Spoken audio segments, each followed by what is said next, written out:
Season 1, Episode 12, the final episode of Season 1 of Kill Blue starts right now. In the last episode, we finally had Eiji and Kazuma enroll into the middle school, and Juzo hurried up and called a meeting. So we had Juzo, we had Eiji, we had Kazuma, and we had Shin, and they all decided to call it a truce, that they are not going to cause any drama inside the school, but they still going to be competing against one another, right? Because they all have missions that they must complete, but they called it a temporary truce so everybody can have a little bit of peace in their lives. And we also had a new student introduced, and her name is Tamada. She is a little shrimp girl, and everybody thinks she's cute. Nobody takes her serious because she's so small. She has like the Napoleon complex going on, right? She ends up getting in touch with Juzo, and she has Juzo get Tenma so she can meet with him because she wants to get big and strong so everybody can respect her, take her serious. And Tenma is like, listen, you are what you are. Now I can help you and show you how to be strong, but it's really not going to help you when it's all said and done. You're not going to get any taller. You're going to be that small size, right? And then Juzo ends up taking her to go see Mama. Y'all know who Mama is, that tranny that owns that bar. She's an assassin. So he takes her down there to meet with her, and she kind of helps her, understand that she should love who she is and the body that she's in, because of course Mama wants to be a girl, but she was this huge ass dude in real life, right? So she starts feeling better about herself. And then we also have this competition in the home economics class on who can make the best ramen. We got Shin and Norwin. They're going back and forth because they're getting super competitive. But anyways, everybody ends up getting a 0 because their ramen absolutely sucked, and that was over the top. And mind you, Juzo ends up saving this girl from getting hit by a box truck the night before because Norwin had them going to different restaurants, trying different ramens to get ideas. Juzo's big as hell, but he ends up saving this girl, which ended up being the judge for the ramen contest, right? Well, after the ramen contest is over, she goes up to Juzo and she wants to personally thank him in a real way. She says, listen, I want to show you my true form. And she goes to sleep on one of the tables, right? As she is sleeping, she is growing, y'all, into like a full-grown woman. And then she wakes up and she says, that's more like it. So we're going to get into who this girl is right here, right now. So do me a favor, like the video, sub to the channel, and I'll get with y'all in a minute. Yo, the episode starts off describing this girl, man. She can surf, she can sail, she can fish, she can jet ski, and she can scuba dive. Man, she is like the female version of Aquaman or something. Any competition she enters, she wins. Damn. Okay, she is a unicorn, and her name is Mai Otohime. So Mai says it was not a coincidence of her being a judge of the ramen contest because she was going to go in there anyway, but the smaller version of herself got nervous, but she ended up getting summoned to the ramen contest anyway. Well, Norin asked her, so what was the reason for you coming in here in the first place? And of course, she wants to duel Juzo. Now, not only Juzo is confused, but all of the other home ec club members, they're like, well, the duel is for Norwin, so what is this duel all about? And I guess she's about to tell us. So basically, Mai is saying, listen, I read all of the rules, and here's my scenario.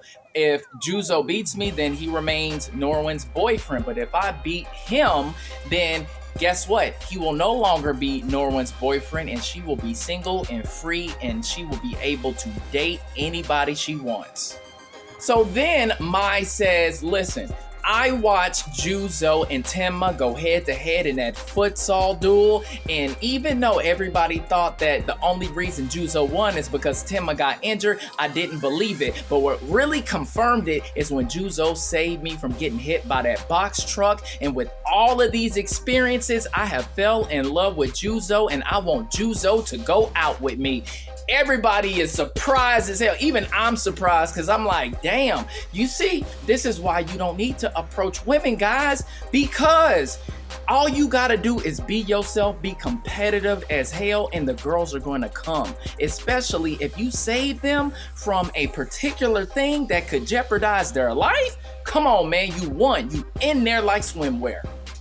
Talking about letting somebody down nice and slow, Juzo ain't about that. He said, even if I was single, I still wouldn't go out with you. And the reason why I'm even with Norwin in the first place is kind of complicated. There's some reasons behind that. We all know what the reason is, right? But anyways, he said, look, I'd rather be single anyway at this point in my life. I'm sorry. Uh-oh, guys, I think we got a stalker on our hands because Mai says, listen, I like the fact that you straight up with me, but I am not giving up. We don't even have to duel. Look, did Kazuma put her under his hypnosis or something? Because this girl is absolutely in love with Juzo. She ain't taking no for an answer, y'all. She says, I'm going to come at you as many times as I need to in order for you to like me back. Uh-oh, now Norwin got something to say. Okay, so Norwin is getting kind of offended, right? Because she's like, listen, me and Juzo ain't technically together. And now Maya's like, then it don't really matter, do it? If we do whatever.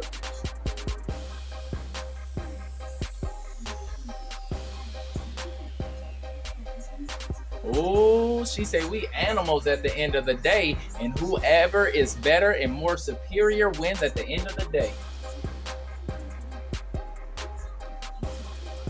Damn, she's like, and it's not like you and Juzo are in love, right? So it ain't got nothing to do with you. Yo, Norwin is, she like, it's not your business what me and Juzo got going on. Oh, now she's saying, well, duel me if you so confident. Oh, man. Boy, we got a girl fight about to take place. Oh, boy. So Juzo is like, hold on. This is not supposed to be a duel over me. Let's just calm down. Let's rethink this whole thing, right? But it's too late, Juzo. These ladies are already set in what they want to do, right? So then Norwin is like, listen, Juzo, I understand that, you know, we have our own situation going on, but I still don't like her coming on to you. So then Maya's like, all right, bet. Since you challenged me, I get to pick what we're going to participate in. And we can do this 2-on-1. Me versus you, Norwin, and Juzo. And you know what? I'm going to choose surfing. And Mai says whoever rides the best wave wins. We all know that Juzo and Norwin have no surfing experience. So all of the non-participants in the home economic clubs, they get together and they decide, you know what, since we got a 3-day weekend coming up, we gonna do some surfing training. So I guess the home ec club is going to train Juzo and Norwin how to surf. I wonder how this is gonna go. So that night, Juzo and Kotatsu, they're sitting down talking. Kotatsu is talking about how Juzo is actually being nicer these days ever since he became a teenager again, because when he was an adult, Kotatsu got out of line and did things that he wasn't supposed to do, or what Juzo had asked of him. Juzo was straight, punched that dude right in the face. He had zero tolerance for the BS, y'all. Real talk. So Juzo is like, maybe it's just being in a home economics club that made me turn a new leaf. But speaking of which, before I do this training for this surfing duel, I need your assistance with something. What is that? He got a parent-teacher conference. So Kotatsu gonna have to pretend that he's Juzo's parent or guardian. This is about to get funny as hell, I can already tell. So the next day, we have Juzo and Shin waiting to do their parent-teacher conference. And while they're waiting, they're having a conversation. And Shin's delusional ass still thinks he has a chance with Norwin. Even after that negative interaction during the ramen contest, he still feels that he can bag her, y'all. Yes. And since Norwin's mother is going to be attending the parent-teacher conference, he's going to introduce himself as Norwin's future husband. Yeah, let's see how that's going to turn out for him. And Juzo shoots that automatically down. He says, hey, you lost the duel, so I am still Norwin's future fiance. So right after Shin's stalking ass goes in the ceiling so he can get a look at Norwin and her mother, we got Eiji, Takada, and Baba pulling up on Juzo because apparently they're waiting on their parent-teacher conference. Juzo has a quick conversation with Eiji. You know, they catching up a little bit. And then we got Takada and Baba. Now they're asking Juzo about his relationship with Eiji, and Juzo was like, hey, we play golf together, we got Eiji, you know, he speaks through illustration, so he's just either writing something or he's drawing something on a pad. And Takada is taking a liking to Eiji, and she's like, oh, that's so cute that's how you communicate. Well, can you draw a cat for me? And he draws a cat for her. So we gonna see how this flirting goes between Takada and Eiji, because they might end up being an item in the future. We'll see. So Kazuma spins the block and he's like, hey, Eiji, let's go. And what the hell was y'all talking about? And then Eiji says meow. And we got Takada, she's still smitten over Eiji. So now Juzo is wondering how Tatsu going to help him out during his parent-teacher conference. They better not have asked Eri. All right. Oh my God, Tatsu, he is dressed up in drag. He's pretending to be Juzo's mom. Oh my, this is gonna be insane. And then Takada and Baba, they're like, so is that Juzo's mom? And now Tatsu is just rubbing on Juzo's head, but his head is going up and down aggressively. He said, are you trying to break my neck, idiot? Knock it off, stupid. And now Tatsu is like, oh, is this your rebellious phase? Yo, this is incredible. And now, oh, now he's giving Takada and Baba candy like a grandma. That's funny.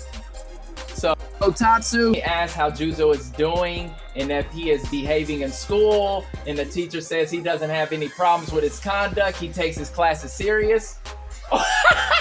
Yo, Tatsu slaps Juzo in the back of the head. His forehead hits the desk, y'all.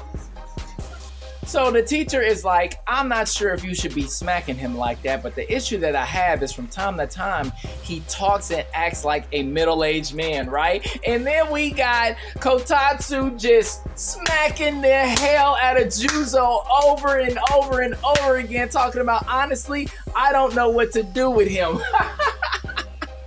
So they wrap up the parent-teacher conference and Juzo is like, when we get home, I'm gonna kick his ass. I don't blame him. He was smacking the hell out of Juzo, and Juzo couldn't even respond the way that he wanted to. So, Kotatsu, get ready, because you're gonna get that work as soon as y'all get back to the spot. So as soon as Juzo and Kotatsu leave the classroom, they run into Norwin and Norwin's mother. They introduce themselves, and we got Kotatsu and Norwin's mother just having small talk, and then they end up leaving. So Juzo tells Kotatsu to go ahead and go home because he wants to be by himself. And Juzo starts thinking about the parent-teacher conference and his future. And then he starts thinking about his classmates' future. Like Tenma being a professional athlete. We got Norwin owning a ramen restaurant in the future. And Ryo becoming a doctor. And he's like, all of my classmates, their future is bright. They have so many things they can do. But as for me being a middle-aged man, I ain't got much of a future. And then all of a sudden, Shirashi comes and checks on Juzo. So we gonna see what type of conversation they're about to have. So she actually goes up there to collect her thoughts, and she's thinking about her future too. And Juzo is like, well, aren't you going to cooking school when you graduate here? And she's like, no, I'm just going to go to a normal high school. And Juzo is like, so you don't want to become a chef? She's like, no. She says when she gets to high school and college, then she'll decide, because the possibilities will be endless and she doesn't have to narrow everything down right now. So while Juzo is having this conversation with Shirashi, he gets an epiphany and he's like, you know what? there could be a life beyond being a assassin, because I could go back to school, I could continue to study, I could learn something new, I could become something else, right? And then he starts crying. And then Norwin actually pulls up as well, and they just enjoying the view. And also, Tarashi tells Juzo that she actually has somebody in mind to help them with their surfing training, but she's not going to tell them who it is. They just gotta wait and see once their training starts, and then the episode ends. Great season 1. If you have not seen Kill Blue, come on guys, it's on Netflix. You should watch it. It's worth your time. It is very, very entertaining. If you like a good storyline, watch Kill Blue, y'all. But we'll be back for Baki the Invincible Samurai. Yes, I got to finish that season. So don't forget to like and subscribe, and I'll catch y'all later. Peace.